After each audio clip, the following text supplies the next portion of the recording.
अस्सलाम वालेकुम। दुनिया व्लॉग के साथ मैं हूं अंजुम फारूक। आज का दिन पाकिस्तान की मईशत के लिए बहुत अहम है। हुकूमत ने मुआशी बहाली का एक मंसूबा बनाया है। इस मंसूबे का मकसद मुल्क को जो इकॉनमी के मसाइल हैं, जो बड़े बड़े बहरान हैं, उनसे निकालना है और फ़ॉरेन डायरेक्ट इन्वेस्टमेंट को बढ़ाना है। हुकूमत दावा कर रही है कि ये मंसूबा सी पैक से भी बड़ा है, इसका हजम जो है सी पैक से भी बड़ा है और इसके अंदर जो दोस्त ममालिक हैं उनको मज़ीद इन्वेस्टमेंट के लिए उनको राज़ी किया जाएगा। मुख्तलिफ़ शोबों के अंदर, दिफाई पैदावार के अंदर, ज़राअत के अंदर, लाइफ स्टॉक के अंदर, मादनियात के अंदर, IT के अंदर और तवानाई के शोबों के अंदर उनको कहा जाएगा कि वो आएँ और इन्वेस्टमेंट करें। इसको कामयाब बनाने के लिए, इस मंसूबे की बेहतरी के लिए एक कौंसल बनाई गई है, स्पेशल इन्वेस्टमेंट फैसिलिटेशन कौंसल बनाई गई है, जिसके प्राइम मिनिस्टर हेड करेंगे, जिसमें आर्मी चीफ भी होंगे, वज़राए आला भी होंगे, मिनिस्टर्स भी होंगे, सूबाई लेवल के मिनिस्टर भी होंगे, वफाक के मिनिस्टर्स भी होंगे, ताकि इसको मौसर बनाया जाए, ताकि ये मज़ीद कामयाब हो, कहीं पर रुकावट ना है, वन विंडो ऑपरेशन हो।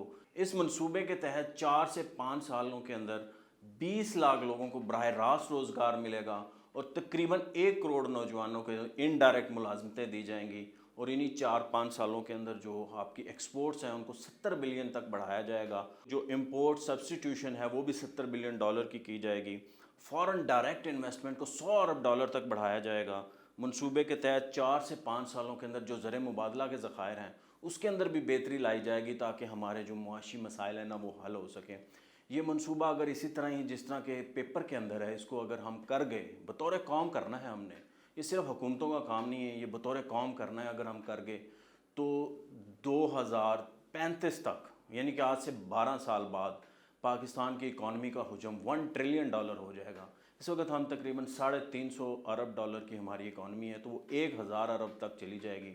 हमें इसको ज़रूर करना चाहिए, क्योंकि हमारे हमसाए की जो भारत की इकॉनमी है वो इस वक्त भी 3000 अरब डॉलर से ऊपर है। इसका अहम नुक्ता ये है कि इसकी कोऑर्डिनेशन और मैनेजमेंट की ज़िम्मेदारी फ़ौज को दी गई है, क्योंकि सियासतदान आपस में लड़ पड़ते हैं, सियासतदानों को अपना इलेक्शन देखना होता है, तो ताकि सबको एक इस मंसूबे के अंदर, ताकि वो कोई इससे इनहराफ ना करे, तो फ़ौज को इसकी कोऑर्डिनेशन दी गई है। फ़ौज जो है ना वो पुरज़म है और वो कह रही है कि हम अपनी तमाम तवानाइयाँ इसके अंदर लगाएंगे और जैसे ये जो प्रोजेक्ट है ये मजबूत होगा, जैसे सियासतदान मैच्योर होंगे, तो जो फ़ौज का किरदार है वो बतदरीज कम होता जाएगा। और ताकि सूबे और वफाक के लेवल के ऊपर भी ताकि कोऑर्डिनेशन रहे, ताकि सूबे अपनी मर्ज़ी ना करें, उसकी वजह से भी फ़ौज को इसके अंदर कहा, क्योंकि ग्रंटर भी तो होना चाहिए ना। हो सकता है वफाक के अंदर अगली हुकूमत किसी और की हो, सूबे के अंदर किसी और की हो, पंजाब में और हो, सिंध में और हो, बलूचिस्तान में और हो, कश्मीर में और हो, और KP के अंदर और पार्टी हो, गिलगित बल्तिस्तान में और पार्टी हो, तो यहाँ की होगी तो फिर कोई तो हो जो इन सबको इकट्ठा कर सके। एक ग्रंटर के तौर पे भी फ़ौज को और मैनेजमेंट की ड्यूटी दी गई। ये एक बहुत अहम नुक्ता है। इस इजलास हुआ है इसका, आज प्राइम मिनिस्टर के ज़ेर सदारत इजलास हुआ, जिसके अंदर तमाम वज़राए आला आए, आर्मी चीफ़ आए। तो आर्मी चीफ़ ने ख़िताब करते हुए कहा कि यकीन दिलाई है कि मुआशी बहाली की हुकूमती मनसूबे के पर अमल दरामद की कोशिशों की पाक फ़ौज भरपूर हमायत करती है और इसे पाकिस्तान के समाजी और मुआशी खुशहाली और अक़वाम आलम में अपना मकाम वापस लुटाने के लिए हासिल करने की बुनियाद समझती है। ये बड़ा अच्छा अज़म है पाक फ़ौज के सरबराह की तरफ से। इसी तरह प्राइम मिनिस्टर ने भी नेक ख्वाहिशात का इज़हार किया, उन्होंने भी अज़म का इज़हार किया कि हम डट कर काम करेंगे और हम पाकिस्तान की जो इकानमी है उसको बमर से निकाल लेंगे। तो ये एक बहुत अच्छा इक़दाम है। हमारे हमसाए के अंदर ये इक़दाम बहुत पहले हो चुका था। बांग्लादेश में भी आज से 12-13 साल पहले इसी तरह की एक इकॉनमी की पॉलिसी बनाई गई थी। जब 91 के अंदर इंडिया के अंदर ऐसा ही क्राइसिस है जैसे आज हमारे पास है, वहाँ पे जो इन्वेस्टमेंट्स थी वो नहीं आ रही थी, बैलेंस ऑफ पेमेंट का इशू था, ज़र मुबादला के ज़र 1 अरब डॉलर से भी नीचे चले गए थे। उन्होंने साउथ अफ्रीका में अपना सोना रिज़र्व का सोना बेच के पैसे हासिल किए थे, डॉलर हासिल किए थे।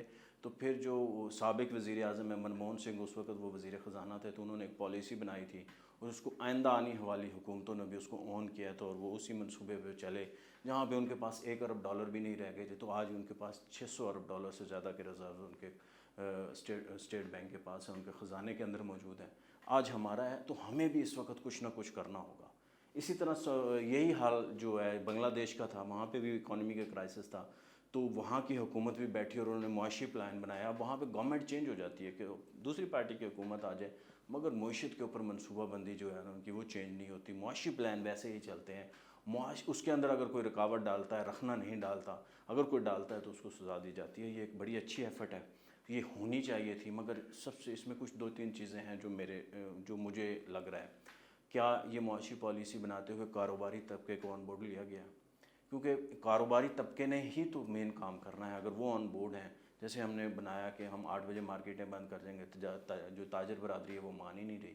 تو اسی طرح کاروباری طبقہ ہے, ان کو بھی آن بورڈ ضروری ہے. وہ اگر اس کے اوپر آن بورڈ ہوں گے تو یہ معاشی ترقی کا پلان جو ہے نا زیادہ بہتر انداز کے اندر ہو سکے گا. اور ملک کی اپوزیشن, سب سے اہم نقطہ کہ ملک کی اپوزیشن جو ہے, پی ٹی آئی جو ہے, وہ بھی آن بورڈ ہے یا نہیں. اگر نہیں ہے تو ان کو لینا چاہیے. ہو سکتا ہے اگلی حکومت ان کی آ جائے, ہو سکتا ہے اس کے بعد ان کی حکومت آ جائے, تاکہ وہ بھی اس کے اوپر آن بورڈ ہوں. اس کو جو ہے نا میثاق معیشت کا نام دینا چاہیے. ساری پولیٹیکل پارٹیز کو بیٹھنا چاہیے تاکہ یہ معاملات حل ہو سکیں. اور جو معیشت کے اوپر تنقید ہوتی ہے اس کا رستہ بھی بند ہونا چاہیے آج کے بعد. تو کیونکہ اب ابتدا ہے, اب ایسے سمجھے پاکستان ابھی بنا ہے, ابھی ابتدا ہے معاشی طور پہ. تو ہمیں اس کو اگر لے کے جانا ہے, ایسا نہیں ہونا چاہیے پروپیگنڈا کیا جاتا ہے حکومتوں کے خلاف. پھر مشکل فیصلے کرنے ہیں تو پھر کریں. اگر 12 سال کا ہمیں خواب دکھایا جا رہا ہے تو 12 سال یہ قوم جو ہے نا اس کو دیکھنا ہوگا, اس کو اپنے پیٹ پہ پتھر باندھنا ہوگا, اس کو منہ پہ تالے لگانے ہوں گے. تنقید نہیں کرنی ہے.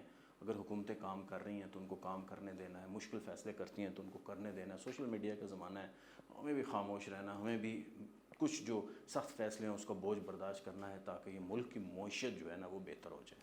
مجھے دیجیے اجازت. اللہ حافظ.